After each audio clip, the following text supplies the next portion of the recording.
അദ്വൈത ഗദാധര ശ്രീവാസാദി ഗൗരഭക്തവൃന്ദ. ഹരേ കൃഷ്ണ കൃഷ്ണ കൃഷ്ണ ഹരേ ഹരേ, ഹരേ രാമ രാമ രാമ ഹരേ ഹരേ. ഓം നമോ ഭഗവതേ വാസുദേവായ. ഓം നമോ ഭഗവതേ വാസുദേവായ. ഓം നമോ ഭഗവതേ വാസുദേവായ.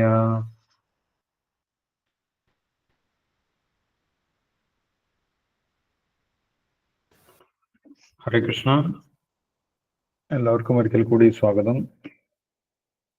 നമ്മൾ വായിക്കുന്നത് ശ്രീമദ് ഭഗവത്ഗീത യഥാരൂപം. ഇസ്കോൺ സ്ഥാപകാചാര്യൻ കൃഷ്ണകൃപാമൂർത്തി എ.സി. ഭക്തിവേദാന്ത സ്വാമി ശ്രീല പ്രഭുപാദർ വിവർത്തനം ഭാവാർത്ഥം നൽകിയിട്ടുള്ള ഭഗവത്ഗീത യഥാരൂപമാണ് നമ്മൾ വായിക്കുന്നത്.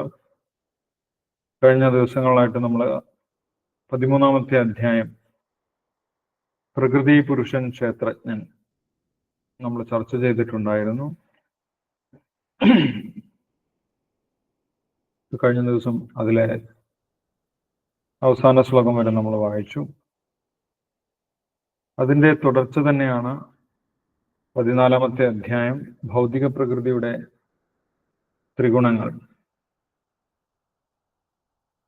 പ്രകൃതിയെക്കുറിച്ചും പുരുഷനെക്കുറിച്ചും ഭൗതിക പ്രകൃതിയിലെ ത്രിഗുണങ്ങളെക്കുറിച്ചും മനസ്സിലാക്കിയ ഒരു വ്യക്തിക്ക്, ശരിയായ രീതിയിൽ മനസ്സിലാക്കിയ ഒരു വ്യക്തിക്ക് ഈ ഭൗതിക പ്രകൃതിയിൽ വീണ്ടും ജനിക്കേണ്ട ആവശ്യമില്ല എന്ന് ഭഗവാൻ കഴിഞ്ഞ അധ്യായത്തിൽ പ്രഖ്യാപിച്ചിട്ടുണ്ടായിരുന്നു. കഴിഞ്ഞ അധ്യായത്തിൽ 24-ാമത്തെ ശ്ലോകത്തിൽ ഭഗവാൻ പറയുന്നുണ്ട്, യ ഏവം വേത്തി പുരുഷം പ്രകൃതിം ച ഗുണൈ സഹ സർവഥാ വർത്തമാനോപി നസഭൂയോപി ജായതേ. ഏതൊരു വ്യക്തിയാണോ പ്രകൃതിയെക്കുറിച്ചും, ഈ ഭൗതിക പ്രകൃതിയെക്കുറിച്ചും ഭൗതിക പ്രകൃതിയിലെ ഗുണങ്ങളെക്കുറിച്ചും, പ്രകൃതിം ച ഗുണൈ സഹ, ഗുണങ്ങളോടുകൂടിയ പ്രകൃതി. ഈ ഭൗതിക പ്രകൃതിയുടെ പ്രത്യേകത അതിൽ വ്യത്യസ്തമായിട്ടുള്ള ഗുണങ്ങളുണ്ട് എന്നുള്ളതാണ്. സത്വരജസ്തമോ ഗുണങ്ങൾ, അതിനെക്കുറിച്ച് ഈ അധ്യായത്തിൽ വിശദമായിട്ട് നമ്മൾ മനസ്സിലാക്കും. അപ്പൊ ഈ ഭൗതിക പ്രകൃതിയെക്കുറിച്ചും ഭൗതിക പ്രകൃതിയിലെ ഗുണങ്ങൾ എങ്ങനെയാണ് പുരുഷനെ, അതായത് ജീവാത്മാവിനെ എങ്ങനെയാണ് വ്യത്യസ്ത രീതിയിൽ ബാധിക്കുന്നത്,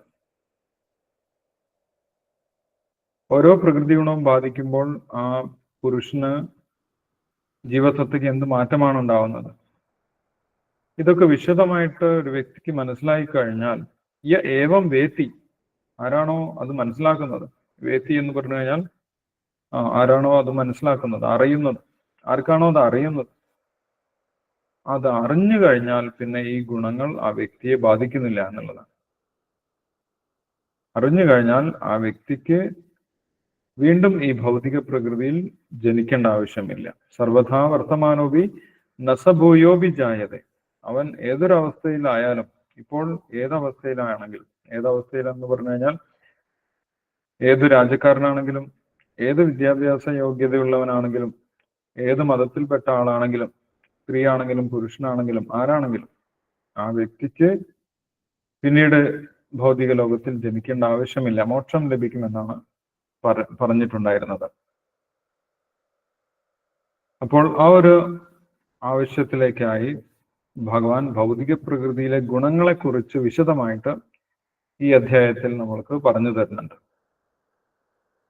ഭൗതിക പ്രകൃതിയിൽ ഏതൊക്കെ ഗുണങ്ങളാണുള്ളത്, അതെങ്ങനെയാണ് ഒരു വ്യക്തിയെ ബാധിക്കുന്നത്, ഓരോ ഗുണവും വർദ്ധിക്കുമ്പോൾ നമ്മളിൽ എന്തൊക്കെ മാറ്റങ്ങളാണ് ഉണ്ടാകുന്നത്, ഈ ഗുണങ്ങളെ നമ്മൾക്ക് എങ്ങനെ അതിക്രമിക്കാൻ സാധിക്കും എന്നുള്ള കാര്യങ്ങളൊക്കെ ഈ അധ്യായത്തിൽ ഭഗവാൻ വിശദമായിട്ട് പറഞ്ഞു തരുന്നുണ്ട്. ഇത് കഴിഞ്ഞ അധ്യായത്തിനേക്കാൾ ഉത്തമമായിട്ടുള്ള ജ്ഞാനമാണ് എന്നാണ് ഇവിടെ ഭഗവാൻ ആദ്യം തന്നെ പറയുന്നത്. കൂടുതൽ ഉയർന്ന ജ്ഞാനമാണ്. ആ ജ്ഞാനം ലഭിച്ചു കഴിഞ്ഞാൽ എന്താണ് നേട്ടം എന്നൊക്കെ ആദ്യത്തെ ശ്ലോകങ്ങളിൽ തന്നെ ഭഗവാൻ പറയുന്നുണ്ട്. നമ്മൾക്ക് ഈ അധ്യായം വായിക്കാം. അധ്യായം 14 ഭൗതിക പ്രകൃതിയുടെ ത്രിഗുണങ്ങൾ എന്നാണ് ശ്രീല പ്രഭുപാദർ ഈ അധ്യായത്തിന് പേര് നൽകിയിട്ടുള്ളത്. 1-ാമത്തെ ശ്ലോകം ഭഗവാൻ തന്നെ പറയുന്നതാണ്. അപ്പോൾ ഈ അധ്യായത്തിലെ ജ്ഞാനം ഭഗവാനോട് അർജുനൻ ചോദിച്ചതല്ല, നേരത്തെ തന്നെ ജ്ഞാനം എന്താണെന്ന് ചോദിച്ചിട്ടുണ്ടായിരുന്നു. അപ്പൊ ഭഗവാൻ ജ്ഞാനം എന്താണെന്ന് പറഞ്ഞു കൊടുത്തു.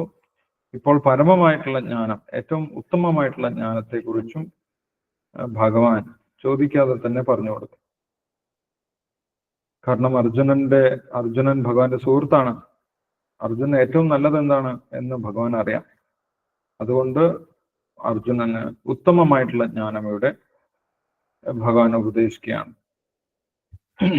1-ാമത്തെ ശ്ലോകത്തിൽ ഭഗവാൻ പറയുന്നു, പരം ഭൂയ പ്രവക്ഷ്യാമി. പരം, ഇതിലും കൂടുതൽ ഉയർന്ന ഒരു കാര്യം ഞാൻ പറഞ്ഞു തരാം എന്നാണ് ഭഗവാൻ പറയുന്നത്. പരം ഭൂയ, നേരത്തെ കേട്ടതിനേക്കാൾ ഉത്തമമായിട്ടുള്ള ജ്ഞാനം ഞാൻ പറഞ്ഞു തരാം. പ്രവക്ഷ്യാമി, ഞാൻ പറഞ്ഞു തരാം.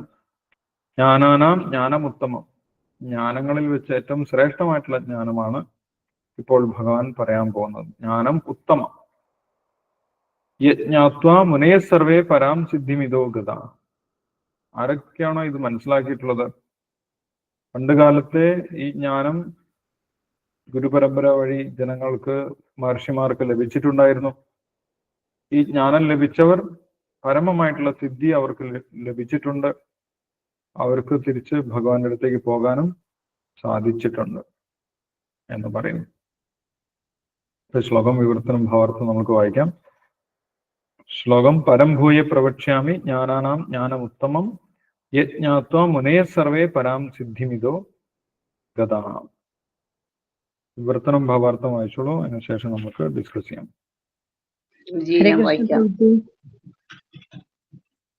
സുപ്ന മാതാജി വായിച്ചോളൂ. ഹരേ കൃഷ്ണ.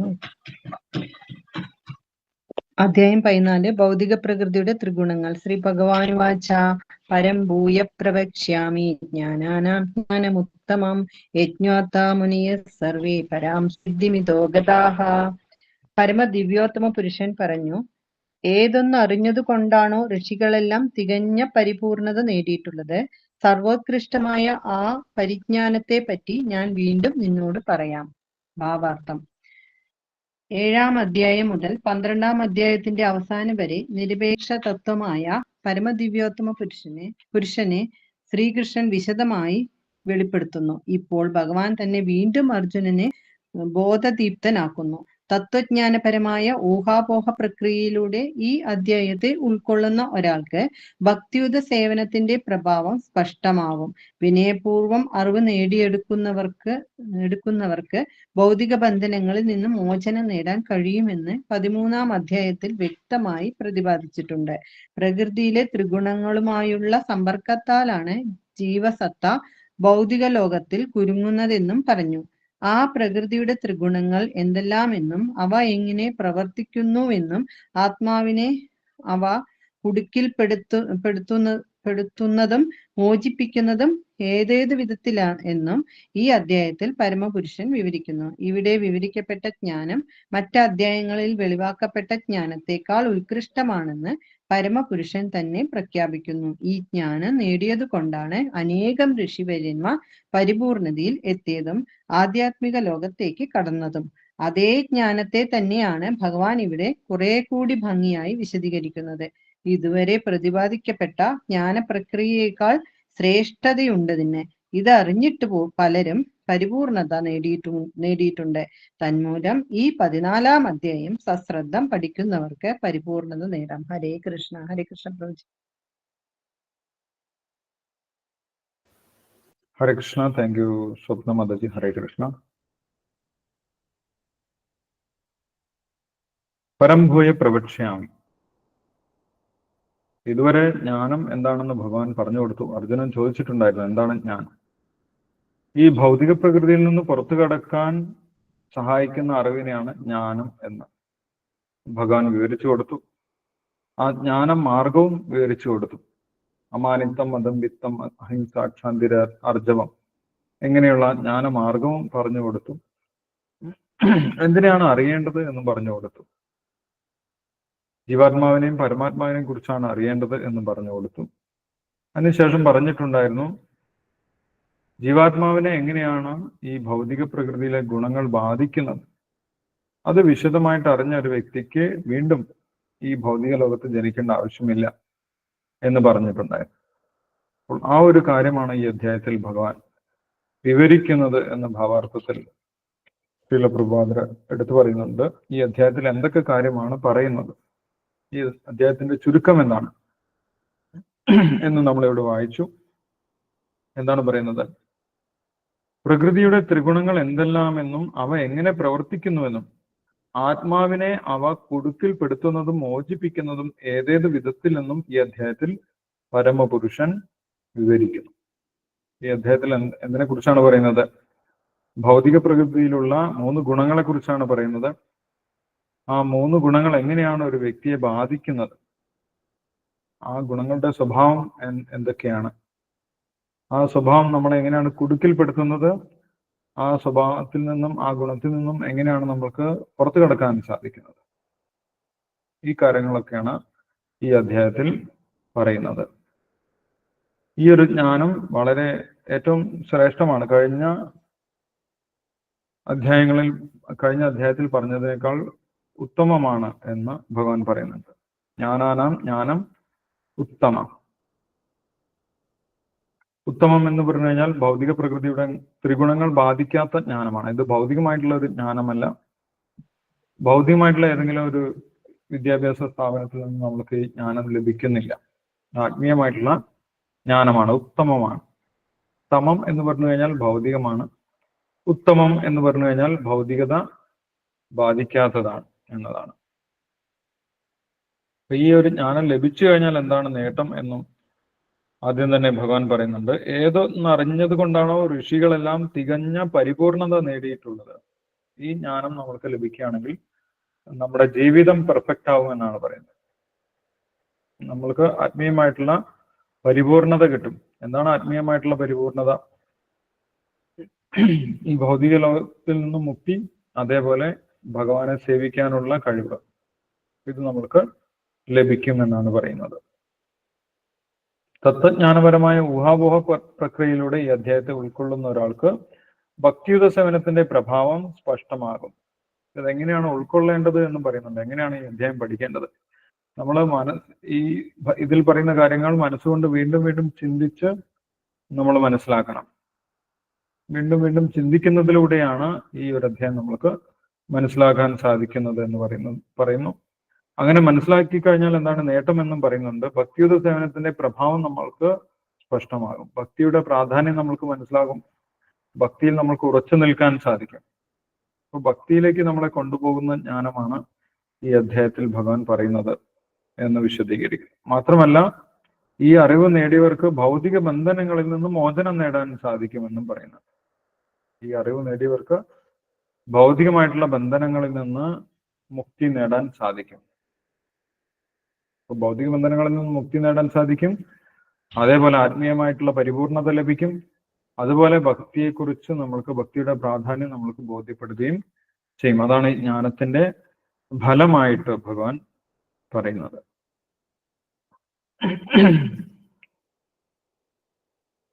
പ്രകൃതിയിലെ ത്രിഗുണങ്ങളുമായുള്ള സമ്പർക്കത്താലാണ് ജീവസത്ത ഭൗതിക ലോകത്തിൽ കുരുങ്ങുന്നതെന്നും പറഞ്ഞു. എങ്ങനെയാണ് നമ്മൾ ഈ ഭൗതിക പ്രകൃതിയിലേക്ക് വന്നിട്ടുള്ളത് എന്ന് കഴിഞ്ഞ അധ്യായത്തിൽ പറഞ്ഞു. ഇനി എങ്ങനെയാണ് നമ്മൾക്ക് തിരിച്ച് ഈ കുരുക്കിൽ നിന്ന് രക്ഷപ്പെടാൻ സാധിക്കുന്നത് എന്നാണ് ഈ അധ്യായത്തിൽ പറയുന്നത്.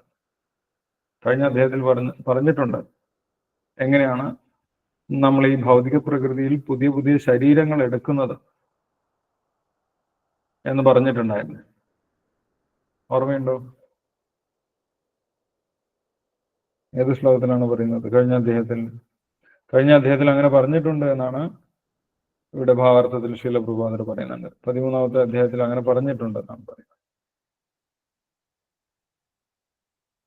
എവിടെയാണ് പറയുന്നത്? കഴിഞ്ഞ അധ്യായം നമ്മൾ വായിച്ചു കഴിഞ്ഞു.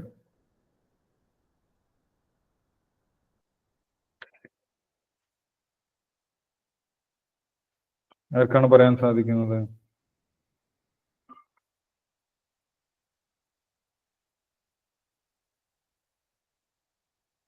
എങ്ങനെയാണ് നമ്മൾക്ക് പുതിയ ശരീരങ്ങൾ ലഭിക്കുന്നത് എന്ന് കഴിഞ്ഞ അധ്യായത്തിൽ പറഞ്ഞിട്ടുണ്ട് എന്നാണ് പറയുന്നത്. പറഞ്ഞിട്ടുണ്ടോ?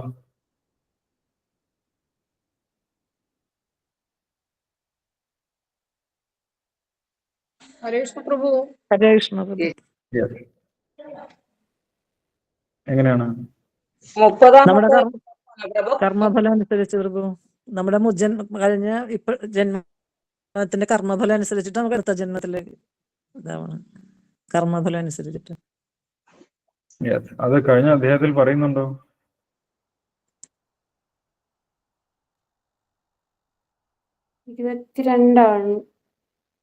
യെസ്, 22ാമത്തെ ശ്ലോകത്തിൽ പറയുന്നു അല്ല, 22ാമത്തെ ശ്ലോകത്തിൽ എന്താണ് പറയുന്നത്?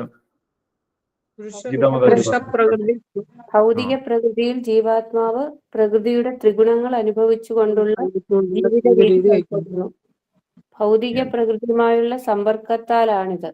അങ്ങനെ നല്ലതും ചീത്തയുമായ നാനാ യോനികളിൽ ജീവൻ പിറന്നിരിക്കുന്നു. പുരുഷ പ്രകൃതിസ്ഥോഹി ഭുങ്ക്തേ പ്രകൃതിജാൻ ഗുണാൻ കാരണം ഗുണസങ്കോച സത് അസദ്യോനി ജന്മസു. ഒരു ജീവൻ എങ്ങനെയാണ് ഭൗതിക പ്രകൃതിയിലേക്ക് വരുന്നത്? ഭുങ്ക്തേ പ്രകൃതിജാൻ ഗുണാൻ. ഈ ഭൗതിക പ്രകൃതിയെ എൻജോയ് ചെയ്യണം, ഭുങ്ക്തേ ആസ്വദിക്കണം എന്ന് വിചാരിക്കുന്നവരാണ് ഈ ഭൗതിക പ്രകൃതിയിലേക്ക് വരുന്നത്, അല്ലെ? ഭൗതിക പ്രകൃതിയെ ആസ്വദിക്കണം എന്ന് വിചാരിക്കുന്നവരാണ് ഈ ആധ്യാത്മിക പ്രകൃതിയിൽ നിന്ന് ഭൗതിക പ്രകൃതിയിലേക്ക് വരുന്നത്. വന്നു കഴിഞ്ഞാൽ പുതിയ പുതിയ ശരീരങ്ങൾ എടുക്കുന്നത് എന്തുകൊണ്ടാണ്? കാരണം ഗുണസങ്കോച സത് അസദ്യോനി ജന്മസു. അതിന്റെ കാരണം എന്താണ്? ഗുണസംഗം, സത്വരജസ്തമോ ഗുണങ്ങളോട് സമ്പർക്കം പുലർത്തുന്നു. ഓരോ ഗുണവുമായിട്ട് സമ്പർക്കം പുലർത്തുന്നതിനനുസരിച്ച് ഓരോരോ ശരീരങ്ങൾ നമുക്ക് കിട്ടിക്കൊണ്ടേയിരിക്കും. സാത്വിഗുണത്തിലാണെങ്കിൽ സാത്വിഗുണത്തിലുള്ള ശരീരങ്ങൾ കിട്ടും, രജോഗുണത്തിലാണെങ്കിൽ രജോഗുണത്തിലുള്ള ശരീരങ്ങൾ കിട്ടും, തമോഗുണത്തിലാണെങ്കിൽ തമോഗുണത്തിലുള്ള ശരീരങ്ങൾ നമ്മൾക്ക് കിട്ടിക്കൊണ്ടേയിരിക്കും, അല്ലെ? അപ്പം എങ്ങനെയാണ് ഭൗതിക പ്രകൃതിയിലേക്ക് വരുന്നതെന്നും പുതിയ പുതിയ ശരീരങ്ങൾ നമ്മൾക്ക് ഈ ഭൗതിക ലോകത്തിൽ കിട്ടുന്നത് എങ്ങനെയാണെന്നും ആ ശ്ലോകത്തിൽ പറയുന്നുണ്ട്. ഭൗതിക പ്രകൃതിയെ ആസ്വദിക്കാൻ താല്പര്യമുള്ളവർക്കാണ് ഈ ഭൗതിക പ്രകൃതിയിലേക്ക് വരാൻ സാധിക്കുന്നത്. പുതിയ പുതിയ ശരീരങ്ങൾ കിട്ടുന്നത് എങ്ങനെയാണ്? ഏത് ഗുണവുമായിട്ട് ബന്ധപ്പെട്ടാണോ നമ്മൾ നിൽക്കുന്നത് അതിനനുസരിച്ചിട്ടുള്ള ശരീരമാണ് അടുത്ത ജന്മത്തിൽ ലഭിക്കുന്നത് എന്ന് അതിന്റെ ഒരു തിയറി കഴിഞ്ഞ അധ്യായത്തിൽ പറഞ്ഞിട്ടുണ്ടായിരുന്നു. അപ്പൊ ഈ അധ്യായത്തിൽ എന്താണ് പറയുന്നത്? അതിൽ നിന്ന് എങ്ങനെ രക്ഷപ്പെടാം, ഈ ഒരു പരിപാടി എങ്ങനെ നിർത്താം എന്നാണ് ഈ അധ്യായത്തിൽ പറയുന്നത്. പുതിയ പുതിയ ശരീരങ്ങൾ എടുക്കുന്നത് നിർത്തി ആത്മീയ ലോകത്തിലേക്ക് തിരിച്ച് മുക്തി നേടി പോകുന്നത് എങ്ങനെയാണ് എന്നാണ് ഈ അധ്യായത്തിൽ വിശദീകരിക്കുന്നത്. അതുകൊണ്ട് തന്നെ ഈ അധ്യായം കൂടുതൽ ഉയർന്ന ജ്ഞാനമാണ് എന്ന് ഭഗവാൻ പറയും, അല്ലെ? കഴിഞ്ഞ അധ്യായത്തിൽ എങ്ങനെയാണ് നമ്മൾ കുടുങ്ങുന്നത് എന്നാണ് പറയുന്നത്, ഈ അധ്യായത്തിൽ നമ്മൾ എങ്ങനെയാണ് രക്ഷപ്പെടുന്നത് എന്നാണ് പറയുന്നത്. അതുകൊണ്ടാണ് ഇത് കൂടുതൽ ഉത്തമമായിട്ടുള്ള ജ്ഞാനമായിട്ട് ഭഗവാൻ പറയുന്നത്. അപ്പം ഈ അധ്യായം ശരിയായ രീതിയിൽ മനസ്സിലാക്കി കഴിഞ്ഞാൽ നമ്മൾക്ക് ആത്മീയമായിട്ടുള്ള പരിപൂർണത ലഭിക്കും എന്ന് പറഞ്ഞു. എങ്ങനെയാണ് ഈ അധ്യായം പഠിക്കേണ്ടത് എന്ന് പറഞ്ഞു. വീണ്ടും വീണ്ടും നമ്മൾ ഈ കാര്യങ്ങൾ ചിന്തിച്ചുകൊണ്ട് ഈ അധ്യായം പഠിക്കണം എന്ന് പറഞ്ഞു. മുന്നേയുള്ള മഹർഷിമാരൊക്കെ, മുൻകാലങ്ങളിൽ ഒരുപാട് മഹർഷിമാർ ഈ ജ്ഞാനം സ്വീകരിച്ച് അവർക്ക് പെർഫെക്ഷൻ ലഭിച്ചിട്ടുണ്ട്, ആത്മീയമായിട്ടുള്ള പരിപൂർണത കിട്ടിയിട്ടുണ്ട്. അവർ ആത്മീയമായിട്ടുള്ള സേവനത്തിലേക്ക്, ഭഗവാന്റെ സേവനത്തിലേക്ക് തിരിച്ചു പോവുകയും ചെയ്തിട്ടുണ്ട് എന്നാണ് പറയുന്നത്.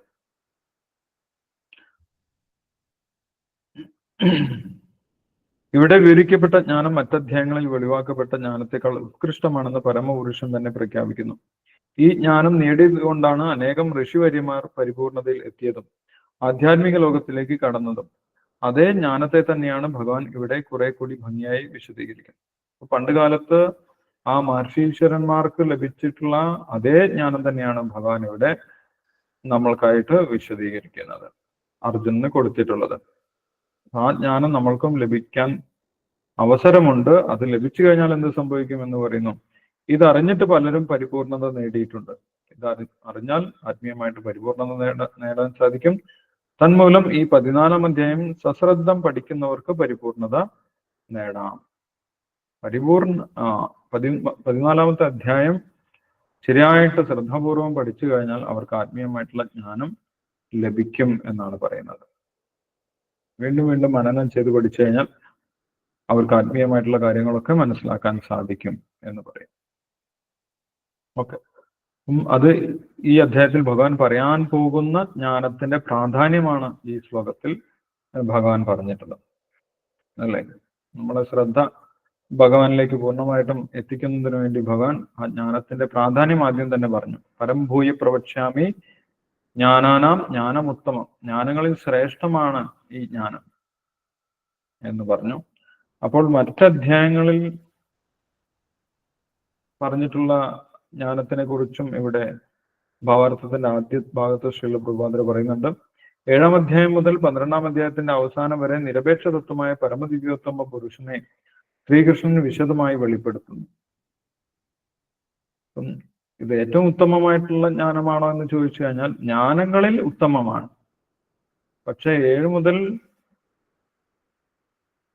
12 വരെയുള്ള അധ്യായങ്ങളിൽ എന്തിനെ കുറിച്ചാണ് പറയുന്നത്? നേരിട്ട് ഭഗവാനെ കുറിച്ചാണ് പറയുന്നത്. അത് പരമസത്യത്തെ കുറിച്ചാണ് പറയുന്നത്. ആ പരമസത്യത്തെ നേരിട്ട് മനസ്സിലാക്കാൻ സാധിക്കാത്തവർക്ക് വേണ്ടിയിട്ടാണ് 13-ാമത്തെ അധ്യായം മുതൽ ജ്ഞാനമാർഗം ഭഗവാൻ പറയുന്നത്. ആ ജ്ഞാനമാർഗത്തിൽ ശ്രേഷ്ഠമായിട്ടുള്ള ജ്ഞാനമാണ് ഈ അധ്യായത്തിൽ പറയുന്നത് എന്നാണ് പറയുന്നത്. അപ്പൊ ഏറ്റവും ഉത്തമമായിട്ടുള്ള അറിവ് 7 മുതൽ 12 വരെയുള്ള അധ്യായങ്ങളിലാണ്. ഏറ്റവും രഹസ്യമാണ്. നേരിട്ട് ഭഗവാനെ കുറിച്ച് പറയുന്നതാണ്, പരമസത്യത്തെ കുറിച്ച് പറയുന്നതാണ്. എല്ലാവരും പരമസത്യം എന്താണെന്ന് അന്വേഷിക്കുന്നവരാണ്. എന്താണ് സത്യം എന്നാണ് എല്ലാവരും അന്വേഷിക്കുന്നത്. 7 മുതൽ 12 വരെയുള്ള അധ്യായങ്ങളിൽ എന്തിനെ കുറിച്ചാണ് പറയുന്നത്? പരമസത്യത്തെ കുറിച്ചാണ് പറയുന്നത്. അബ്സല്യൂട്ട് ട്രൂത്ത്, പരമസത്യം. ആ പരമസത്യം എന്താണെന്നാണ് 7 മുതൽ 12 വരെയുള്ള അധ്യായങ്ങളിൽ പറയുന്നത്. പരമദിവ്യോത്തമ പുരുഷനെ പരമസത്യമായിട്ട് പറയുന്നു. പരമസത്യം ഒരു വ്യക്തിയാണ്, പരമപുരുഷനാണ്, ഈശ്വരനാണ് പരമസത്യം. അതൊരു വ്യക്തിയാണ് എന്ന് 7 മുതൽ 12 വരെയുള്ള അധ്യായങ്ങളിൽ പറയുന്നു. അത് ഭഗവാൻ ശ്രീകൃഷ്ണൻ തന്നെയാണ്. അത് ഏറ്റവും രഹസ്യമായിട്ടുള്ള ജ്ഞാനമാണ്. രാജവിദ്യ രാജഗുഹ്യം പവിത്രം ഇതമുത്തമം എന്ന് പറഞ്ഞിട്ടുണ്ടായിരുന്നു. രാജഗുഹ്യം ഏറ്റവും രഹസ്യമാണ്. അത് മനസ്സിലാക്കാൻ സാധിക്കാത്തവർക്ക് വേണ്ടിയിട്ടാണ് 13-ാമത്തെ അധ്യായം മുതൽ വീണ്ടും ജ്ഞാനമാർഗം ഭഗവാൻ വിശദീകരിക്കുന്നത്. അതിൽ ശ്രേഷ്ഠമായിട്ടുള്ള ജ്ഞാനമാണ് ഈ 14-ാമത്തെ അധ്യായത്തിലുള്ള ജ്ഞാനം എന്നാണ് പറയുന്നത്. ഓക്കെ, അടുത്ത ശ്ലോകം കൂടി നമുക്ക് വായിക്കാം. ഈ ജ്ഞാനം നേടിയാൽ ഉള്ള ഒരു ഗുണത്തിനെ കുറിച്ചാണ്, മറ്റൊരു ഗുണത്തിനെ കുറിച്ചാണ്, നേട്ടമാണ് 2-ാമത്തെ ശ്ലോകത്തിൽ ഭഗവാൻ പറയുന്നത്. ഇതം ജ്ഞാനമുപാശ്രിത്യ മമ സാധർമ്യമാഗത സർഗേവിനോപജായന്തി പ്രളയേന വ്യഥന്തിച്ച. വിവർത്തനം ഭാവാർത്ഥം വായിച്ചോളൂ. വായിക്കാം. ഓം നമോ ഭഗവതേ വാസുദേവായ. ഓം നമോ ഭഗവതേ വാസുദേവായ. ഓം നമോ ഭഗവതേ വാസുദേവായ. ഇദം ജ്ഞാനമുപാശ്രിത്യ മമ സാധർമ്യമാഗത സർഗേ ബീനോപജായന്തെ പ്രളയേന വ്യഥന്തി ച. വിവർത്തനം. ഈ ജ്ഞാനത്തിൽ ഉറച്ചു നിൽക്കുന്നതുകൊണ്ട് എന്റേതിന് സമാനമായ അതീന്ദ്രിയ ഭാവത്തെ പ്രാപിക്കാൻ കഴിയും. അങ്ങനെ ഉറച്ചു നിന്നു കഴിഞ്ഞാൽ ഒരുവൻ സൃഷ്ടികാലത്ത് ജനിക്കുകയുമില്ല, പ്രളയകാലത്ത് ആകുലചിത്തനാവുകയുമില്ല. ഭാവാർത്ഥം. തികഞ്ഞ ആധ്യാത്മിക ജ്ഞാനം ലഭിച്ചാൽ മനുഷ്യൻ ഗുണങ്ങൾ കൊണ്ട് പരമദിവ്യോത്തമ പുരുഷനോട് തുല്യനാകും. അയാൾ ആവർത്തിച്ചുള്ള ജനന മരണങ്ങളിൽ നിന്ന് മോചിതനാകും. എന്നാൽ വ്യക്തിഗതാത്മാവെന്ന നിലയിലുള്ള വ്യക്തിത്വം നഷ്ടമാകുന്നില്ല.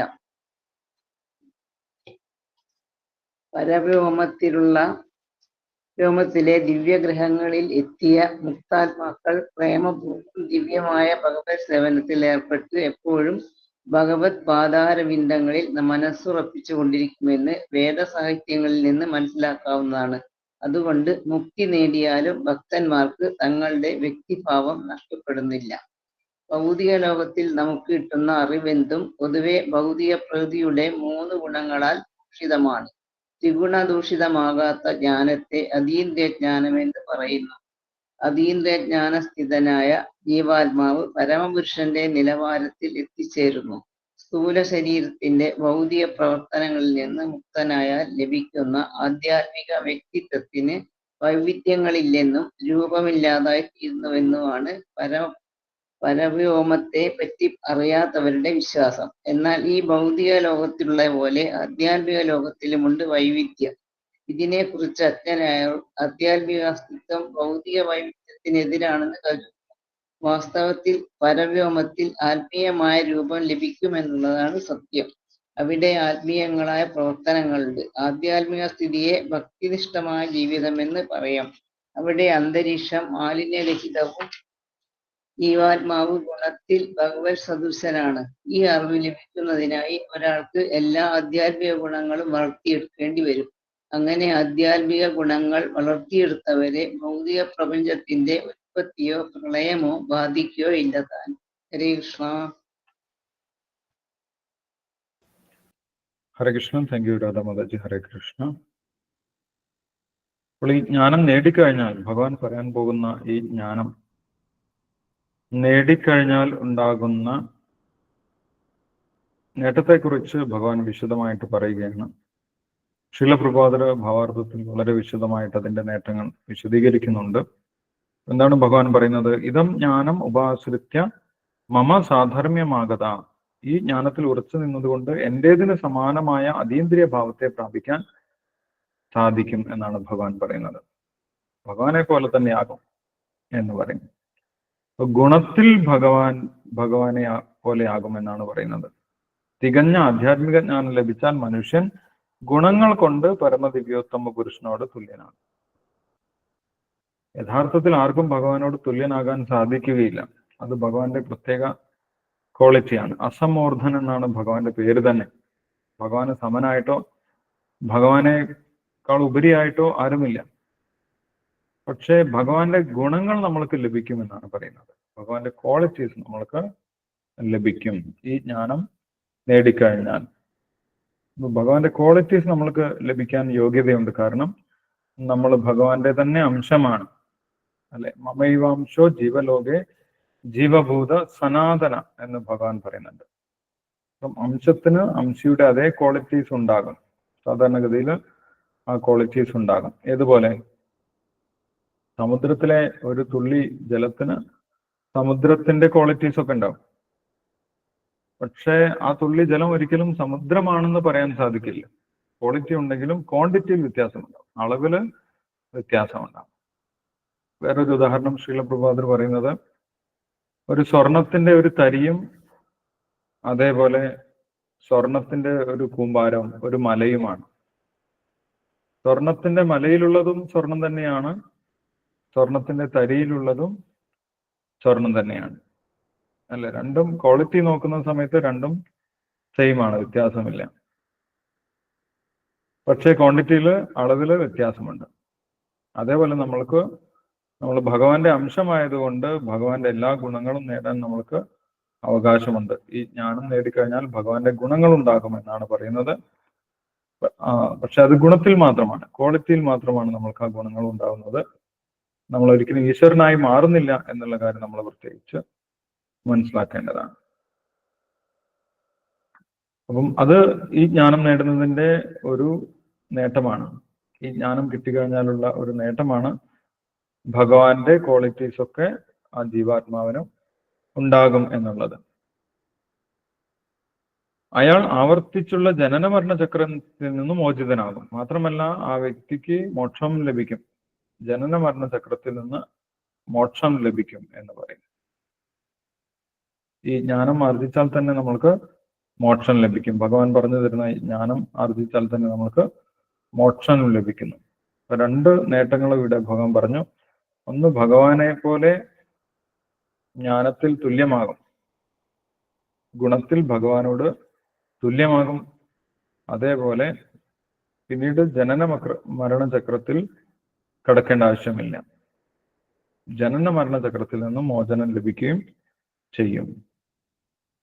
അതിനുശേഷം ശ്രീലപ്രഭാതർ പറയുന്നത് മോചനത്തിനെ കുറിച്ചുള്ള ഒരു തെറ്റിദ്ധാരണയാണ്. സാധാരണ ആളുകൾക്ക് മോക്ഷം ലഭിക്കുക എന്ന് പറഞ്ഞു കഴിഞ്ഞാൽ യഥാർത്ഥത്തിൽ എന്താണ് എന്ന് വ്യക്തമായിട്ട് അറിയുന്നില്ല.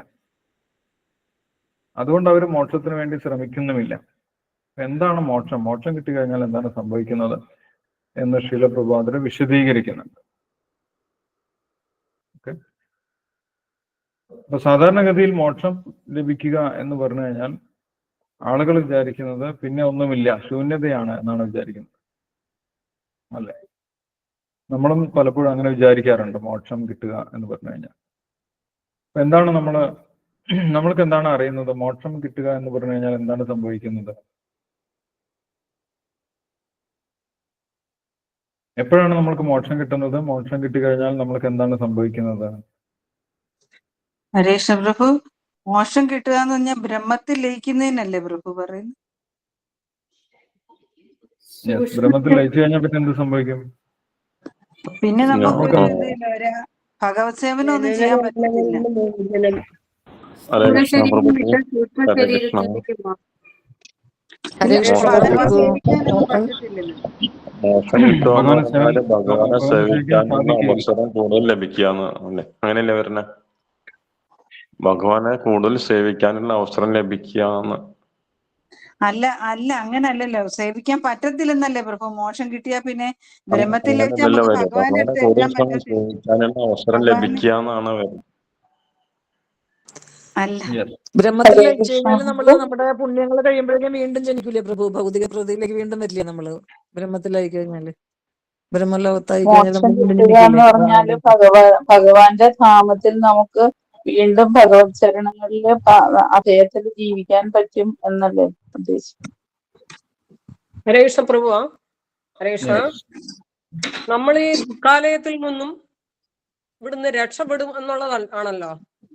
ഈ ഭൂമിയിൽ തന്നെ മോക്ഷം ലഭിക്കുക എന്ന് പറയുമ്പോഴത്തേക്ക് നമുക്ക് ഈ ദുഃഖാലയത്തിൽ നിന്ന് നമുക്ക് അശാശ്വതം. ശാശ്വതമായ ധാമത്തിലേക്ക്, അതായത് നമ്മുടെ ശരിയായ രൂപത്തിലേക്ക് നമ്മൾ എത്തിപ്പെടുക എന്നുള്ളതല്ലേ? ഭഗവദ്ധാമത്തിലേക്ക് എത്തുന്നു നമ്മൾ. ഹരേ കൃഷ്ണ പ്രഭു.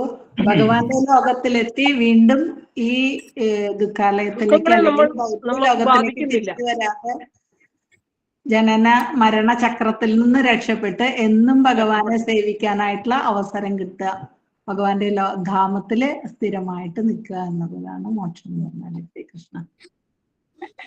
ഹരേഷ പ്രഭു, ഞാൻ ഇങ്ങനെ വായിച്ചു കണ്ടിട്ടുള്ള, ബ്രഹ്മത്തിൽ ലയിച്ചു കഴിഞ്ഞാൽ പിന്നെ നമുക്ക് ഭഗവാനെ സേവിക്കാൻ പറ്റത്തില്ല. ഭഗവത് സേവനം ചെയ്യണമെങ്കിൽ നമ്മൾ ഗോലോകത്ത് ചെല്ലണം, അല്ലാതെ നമുക്ക് പറ്റത്തില്ല. ബ്രഹ്മത്തിൽ ലയിച്ചാൽ ഭഗവാനെ സേവിക്കാനുള്ള അവസരം നമുക്കൊരു ആക്ടിവിറ്റി ഇല്ലാതെ അങ്ങ് ഇരുന്നു പോകും ബ്രഹ്മത്തിൽ ലയിച്ചു കഴിഞ്ഞാല്. അങ്ങനെയല്ലേ പ്രഭു?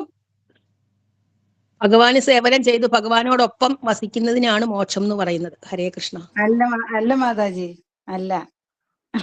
മോക്ഷം എന്ന് പറഞ്ഞാൽ ബ്രഹ്മം വരെയുള്ളു, ബ്രഹ്മലോകത്തിലേക്ക്. ശരിക്കുള്ള ഭക്തന്മാര് മോക്ഷമല്ല ആഗ്രഹിക്കുന്നത്, മുക്തി കിട്ടുക, ഭഗവാനെ മുക്തി സേവിക്കാൻ കിട്ടുക, അതല്ലേ ആഗ്രഹിക്കുന്നു. മോക്ഷം പറഞ്ഞ? മുക്തി കിട്ടുക എന്നല്ലേ? ഹരേ കൃഷ്ണ പ്രഭു. ജനന മരണത്തിൽ നിന്ന് മോക്ഷം കിട്ടുക, അതിന്ന് ആ ചക്രത്തിൽ നിന്ന് വിടുപെട്ട് ഭഗവത് സേവനം ചെയ്യാം. ഹരേ കൃഷ്ണ പ്രഭുജി. ആഗ്രഹങ്ങളില്ലാത്ത അവസ്ഥ, ആഗ്രഹങ്ങളില്ലാതെ കർമ്മം ചെയ്യ, നിഷ്കാമം, അങ്ങനെ വരുമ്പോൾ നല്ല അവസ്ഥയില്ലേ? പ്രഭുവിന്റെ നെറ്റിന് പ്രോബ്ലം ആണോ? ഇല്ല, ലൈനിലില്ല.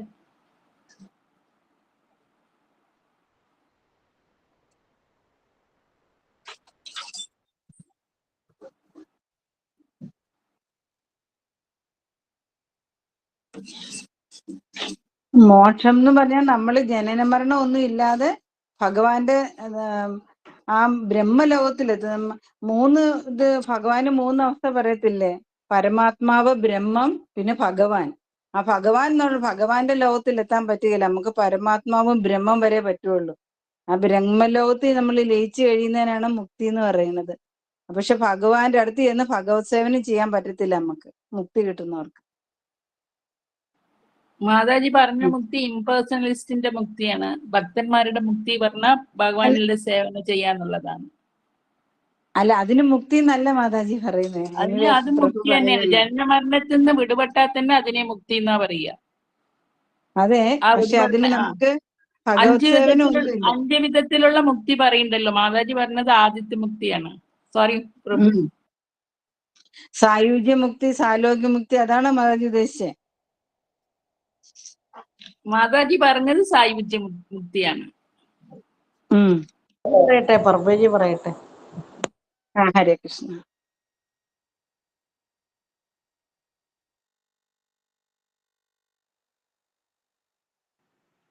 ഗുരുജി ഇവിടെ പോയി പറ്റില്ല. പ്രഭുവിന്റെ നെറ്റിന് പ്രശ്നം വന്നാന്ന് തോന്നുന്നു.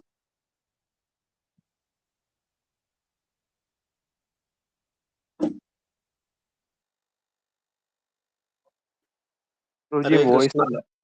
വോയിസ് ഇല്ല.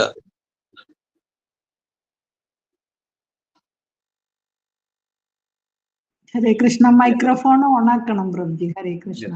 ഇപ്പൊ കേൾക്കാമോ? കേൾക്കുന്നുണ്ടോ? കേൾക്കാം. കേൾക്കാണ്ട്. അപ്പം ശീലപ്രഭാതർ ഇവിടെ പറയുന്നുണ്ട്, മുക്തിയെ കുറിച്ചുള്ള തെറ്റിദ്ധാരണകളും മുക്തിക്ക് ശേഷമുള്ള യഥാർത്ഥ അവസ്ഥയും ശീലപ്രഭാതർ വിശദീകരിക്കുന്നുണ്ട്. മുക്തിയെ കുറിച്ചുള്ള തെറ്റിദ്ധാരണ ശീലപ്രഭാതർ പറയുന്നുണ്ട്. എന്താണ് മുക്തിയെ കുറിച്ചുള്ള തെറ്റിദ്ധാരണ? സ്ഥൂല ശരീരത്തിന്റെ ഭൗതിക പ്രവർത്തനങ്ങളിൽ നിന്ന് മുക്തനായാൽ ലഭിക്കുന്ന ആധ്യാത്മിക വ്യക്തിത്വത്തിന് വൈവിധ്യങ്ങളില്ലെന്നും രൂപമില്ലാതായി തീരുന്നു എന്നാണ് പരമവ്യോമത്തെ പറ്റി അറിയാത്തവരുടെ വിശ്വാസം. പരംവ്യോമത്തിനെ കുറിച്ച്, പരംവ്യോമം എന്ന് പറഞ്ഞു കഴിഞ്ഞാൽ ആത്മീയ ലോകമാണ്. ആത്മീയ ലോകത്തിനെ കുറിച്ച് അറിയാത്തവരാണ് എന്ത് വിചാരിക്കുന്നത്? മുക്തി കിട്ടിക്കഴിഞ്ഞാൽ പിന്നെ ഒന്നുമില്ല, സീറോ ആയിപ്പോയി എന്ന് വിചാരിക്കുന്നത് ആത്മീയ ലോകത്തിനെ കുറിച്ച് അറിയില്ലാത്തവരാണ്. മുക്തി കിട്ടിക്കഴിഞ്ഞാലാണ് നമ്മൾ യഥാർത്ഥത്തിൽ ഭക്തിയിൽ ഉറച്ചു നിൽക്കുന്നത്. അല്ല, നമ്മൾ ഇനി മനസ്സിലാക്കാം. മുക്തിയെ കുറിച്ച് ഭഗവാൻ പറയുന്നുണ്ട്, ബ്രഹ്മഭൂതാവസ്ഥ എന്ന് പറയും. ബ്രഹ്മഭൂത പ്രസന്നാത്മാ ന ശോചതി ന കാംക്ഷതി സമ സർവേഷു ഭൂതേഷു മദ്ഭക്തിം ലഭതേ പരാം. മുക്തിക്ക് ശേഷമാണ് നമ്മൾക്ക് ഭക്തി കിട്ടുന്നത്. അപ്പൊ ഭക്തി ചെയ്യണമെങ്കിൽ നമ്മൾക്ക് ആദ്യം മുക്തി കിട്ടണം. ഭൗതികമായിട്ടുള്ള ചിന്താഗതികളിൽ നിന്ന് മുക്തി കിട്ടിയവരാണ് ശുദ്ധമായിട്ടുള്ള ഭക്തി ചെയ്യുന്നത്. അപ്പം അത് നമ്മുടെ ബോധത്തിലുള്ള മാറ്റമാണ് എന്ന് ശീലപ്രഭാതർ പറയുന്നത്. മുക്തി കിട്ടുന്നത് വരെ നമ്മൾ എന്ത് വിചാരിക്കും? ഞാനാണ് ആസ്വദിക്കുന്നവൻ, ഞാനാണ് മാസ്റ്റർ, ഞാനാണ് യജമാനൻ, ഞാനാണ് ഈ ഭൗതിക പ്രകൃതിയെ നിയന്ത്രിക്കുന്നവൻ എന്നൊക്കെ വിചാരിച്ചിരിക്കുന്ന അവസ്ഥയാണ് ബദ്ധാവസ്ഥ എന്ന് പറയുന്നത്, മുക്തി കിട്ടാത്ത അവസ്ഥ. പക്ഷെ ഞാൻ ഭഗവാന്റെ സേവകനാണ് എന്ന് മനസ്സിലാക്കി കഴിഞ്ഞാൽ നമ്മൾക്ക് മുക്തി കിട്ടിയ അവസ്ഥയാണ്. മുക്തി കിട്ടിയാൽ മാത്രമേ നമ്മൾ ഭഗവാന്റെ സേവകനാണ് എന്ന് അംഗീകരിക്കുന്നുള്ളൂ. അങ്ങനെ അംഗീകരിച്ചാലേ നമ്മൾ ഭഗവാന്റെ സേവനം ചെയ്യുന്നുള്ളൂ. മുക്തിർഹിത്വ അന്യഥാരൂപം സ്വരൂപേണ അവസ്ഥിത എന്നാണ് പറയുന്നത്. ഞാൻ മാസ്റ്ററാണ് എന്നുള്ള തെറ്റിദ്ധാരണയിൽ നിന്ന് മാറി ഭഗവാനാണ് മാസ്റ്റർ, ഞാൻ ഭഗവാന്റെ സേവകനാണ് എന്ന് സ്വരൂപം, എന്ന് സ്വന്തം അവസ്ഥയെ തിരിച്ചറിയുന്നതാണ് മുക്തി. അത്രയുള്ള മുക്തി. അതിന് നമ്മൾ എവിടെയും ലയിക്കേണ്ട ആവശ്യമില്ല, അതിന് മരിക്കേണ്ട ആവശ്യമില്ല, അല്ല, അതിന് എവിടെയും പോകേണ്ട ആവശ്യമില്ല. നമ്മുടെ ബോധം ശരിയായി കഴിഞ്ഞാൽ നമ്മൾക്ക് മുക്തി കിട്ടിയതായിട്ട് മനസ്സിലാക്കാൻ സാധിക്കും. ഞാൻ ഭഗവാന്റെ സേവകനാണെന്ന് മനസ്സിലാക്കി കഴിഞ്ഞാൽ നമ്മൾക്ക് മുക്തി കിട്ടിയിട്ടുണ്ട് എന്നാണ് അർത്ഥം. അതനുസരിച്ച് പ്രവർത്തിക്കുന്നുണ്ടെങ്കിൽ മുക്തി കിട്ടിയിട്ടുണ്ട് എന്നാണ് അർത്ഥം.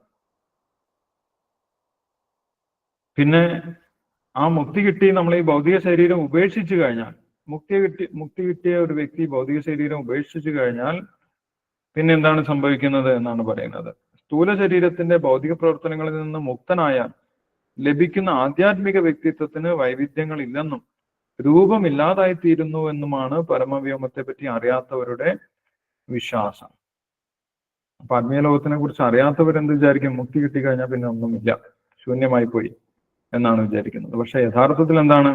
അവർക്ക് രൂപം ലഭിക്കും, അവരുടെ സ്വന്തം രൂപം ലഭിക്കും. സ്വരൂപേണ അവസ്ഥിത. ആത്മീയമായിട്ട് രൂപമുണ്ട്. ആത്മീയ ലോകത്തിലും എന്തുണ്ട്? രൂപമുണ്ട്. ഏറ്റവും സുന്ദരമായിട്ടുള്ള രൂപം, നമ്മുടെ യഥാർത്ഥ രൂപം ആത്മീയമായിട്ടുള്ള രൂപമാണ്. അത് നമ്മൾക്ക് തിരിച്ചു ലഭിക്കും. അത് നമ്മൾക്ക് നേരത്തെ ഉണ്ടായിരുന്നു. ഇപ്പൊ ഭൗതിക രൂപത്തിലായതുകൊണ്ട് നമ്മുടെ ആത്മീയ രൂപം കാണാതിരിക്കുന്നതാണ്. അത് നമ്മൾക്ക് തിരിച്ചു ലഭിക്കും. അതേപോലെ ആത്മീയ ലോകത്തിലും വ്യത്യസ്തമായിട്ടുള്ള രൂപങ്ങളുണ്ട് എന്നാണ് പറയുന്നത്.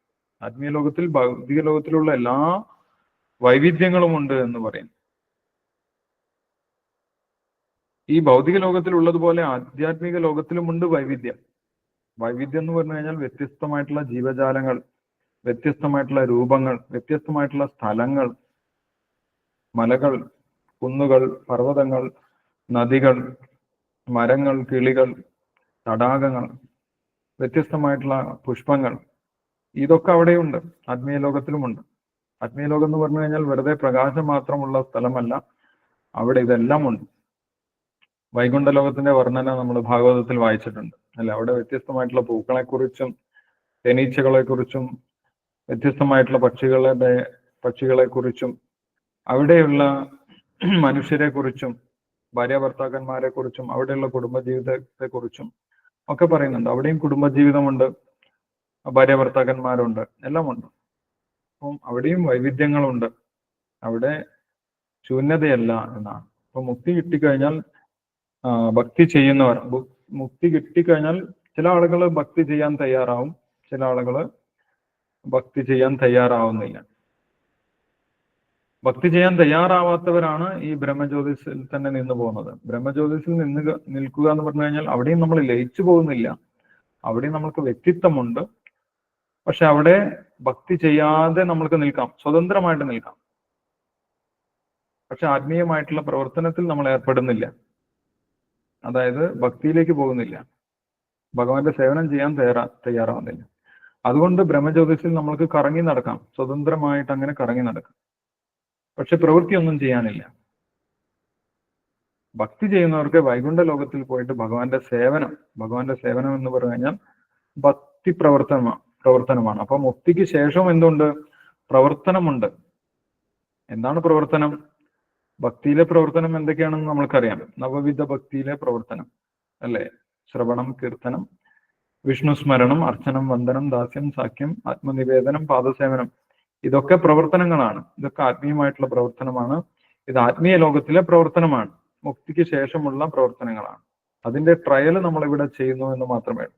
ഇവിടെ നമ്മൾ അത് ചെയ്യുന്നുണ്ടെങ്കിൽ അത് ആ യഥാർത്ഥ ആത്മീയ പ്രവർത്തനത്തിന്റെ പരിശീലനമാണ് നമ്മളിവിടെ ചെയ്യുന്നത്. അതുകൊണ്ട് ആ ഭക്തി എന്ന് പറയുന്നത് ഭൗതിക ലോകത്തിലെ പ്രവർത്തനമല്ല, ആത്മീയ ലോകത്തിലെ പ്രവർത്തനമാണ് എന്ന് നമുക്ക് മനസ്സിലാക്കാൻ സാധിക്കും. ആ ആധ്യാത്മിക ലോകത്തിനെ കുറിച്ച് ശീലപ്രഭാതർ ഒരു ഉൾക്കാഴ്ച നമുക്ക് നൽകുകയാണ് ഇവിടെ ചെയ്യുന്നത്.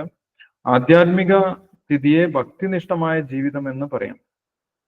ഇവിടെ നമ്മൾ ഭക്തി ചെയ്യുന്നുണ്ടെങ്കിൽ അതും ആത്മീയമായിട്ടുള്ള പ്രവർത്തനമാണ്. ഇനി ആത്മീയ ലോകത്തിന്റെ അന്തരീക്ഷത്തിനെ കുറിച്ച് ശീലപ്രഭാതർ പറയുന്നുണ്ട്. അവിടെ അന്തരീക്ഷം മാലിന്യരഹിതവും ജീവാത്മാവ് ഗുണത്തിൽ ഭഗവത് സദർശനമാണ്. അവിടുത്തെ അന്തരീക്ഷത്തിന്റെ പ്രത്യേകത എന്താണ്? അവിടെ മാലിന്യരഹിതമാണെന്ന് പറയുന്നത് അല്ലെ? എന്താണ് ശീലപ്രഭാതർ അവിടെ മാലിന്യരഹിതമാണ് എന്ന് പറയാൻ കാരണം? അവിടെ എന്ത് മാലിന്യമാണ് ഇല്ലാത്തത്?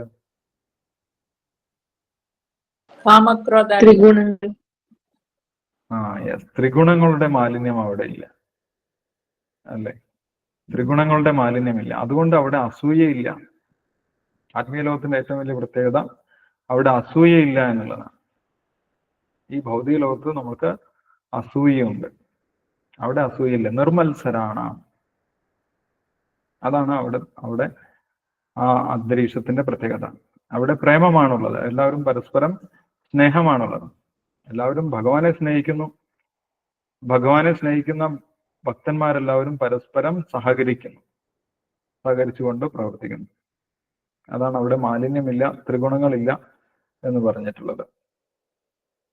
പിന്നെ അവിടുത്തെ ജീവാത്മാവിന്റെ പ്രത്യേകതയും ഇവിടെ പറയുന്നുണ്ട്. ജീവാത്മാവ് ഗുണത്തിൽ ഭഗവത് സദൃശനുമാണ്. ഭഗവാൻ അവിടെ ഭക്തന്മാരെ ഭഗവാനെ പോലെ തന്നെ കരുതി അവർക്ക് ആവശ്യമായിട്ടുള്ള കാര്യങ്ങളൊക്കെ നൽകും. ഭഗവത് സദൃശനാണ്. അതായത് അവിടെയും ജീവാത്മാവ് സച്ചിദാനന്ദ വിഗ്രഹമാണ്. സത്ത് എന്ന് പറഞ്ഞു കഴിഞ്ഞാൽ ജീവാത്മാവ് എല്ലാ കാലത്തും നിലനിൽക്കുന്നതാണ്, എല്ലാവിധ ജ്ഞാനമുള്ളവനാണ്, ഭഗവാനെ കുറിച്ചുള്ള ജ്ഞാനമുള്ളവനാണ്, ആനന്ദ സമ്പൂർണനാണ്. ഭഗവാനെ സേവിക്കുന്നത് കൊണ്ട് ജീവാത്മാവും ആനന്ദപൂർണനാണ്. അതുകൊണ്ട് ഭഗവത് സദൃശനാണ് എന്ന് പറയുന്നു. ഭഗവാനെ പോലെ തന്നെ അവിടെ ജീവാത്മാവിനും ജീവിക്കാം. ഈ അറിവ് ലഭിക്കുന്നതിനായി ഒരാൾക്ക് എല്ലാ ആധ്യാത്മിക ഗുണങ്ങളും വളർത്തിയെടുക്കേണ്ടി വരും. ഈ ഒരു നിലവാരത്തിലേക്ക് നമ്മൾ എത്തണമെങ്കിൽ, ഈ ജ്ഞാനം ബോധ്യപ്പെടണമെങ്കിൽ നമ്മൾക്ക് ആധ്യാത്മിക ഗുണങ്ങൾ വളർത്തിയെടുക്കേണ്ടി വരും. ആ ആധ്യാത്മിക ഗുണങ്ങൾ നേരത്തെ ഭഗവാൻ പറഞ്ഞിട്ടുണ്ട്. 13ാമത്തെ അധ്യായത്തിൽ 8 മുതൽ 12 വരെയുള്ള ശ്ലോകങ്ങളിൽ പറഞ്ഞിട്ടുള്ള ഗുണങ്ങൾ.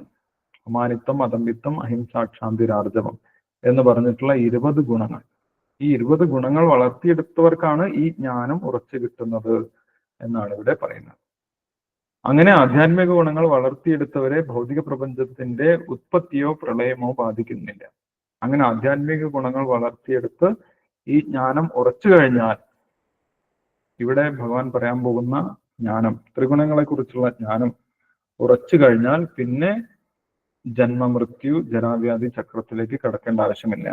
അതായത് വീണ്ടും ഭൗതിക ശരീരം എടുക്കേണ്ട ആവശ്യമില്ല. ആ വ്യക്തിക്ക് ആ ജ്ഞാനം കൊണ്ട് തന്നെ മോക്ഷം ലഭിക്കുന്നതാണ് പറയുന്നത്. അത്രയ്ക്ക് ഇമ്പോർട്ടന്റ് ആണ് ഇവിടെ ഭഗവാൻ പറയുന്ന ആ ജ്ഞാനം എന്നാണ് ശ്രീല പ്രഭുപാദർ വിശദീകരിക്കുന്നത്. അപ്പൊ 2 ശ്ലോകങ്ങൾ നമ്മൾ വായിച്ചു. ഈ അധ്യായത്തിൽ ഭഗവാൻ പറയാൻ പോകുന്ന ജ്ഞാനത്തിന്റെ ഇമ്പോർട്ടൻസ് ആണ് ഈ 2 ശ്ലോകങ്ങളിലും ഭഗവാൻ പറഞ്ഞിട്ടുള്ളത്. പരംഭൂയ പ്രവക്ഷ്യാമി ജ്ഞാനാനാം ജ്ഞാനമുത്തമം യജ്ഞാത്വാ മുനയ സർവേ പരാം സിദ്ധിമിതോ ഗതാഃ ഇതം ജ്ഞാനമുപാശ്രിത്യ മമ സാധർമ്യമാഗതാഃ സർഗേഭി നോപജായന്തേ പ്രളയേന വ്യഥന്തി ച. ഇവിടെ വായിച്ചതിൽ എന്തെങ്കിലും സംശയങ്ങൾ ഉണ്ടെങ്കിൽ നമ്മൾക്കിപ്പം ഡിസ്കസ് ചെയ്യാം.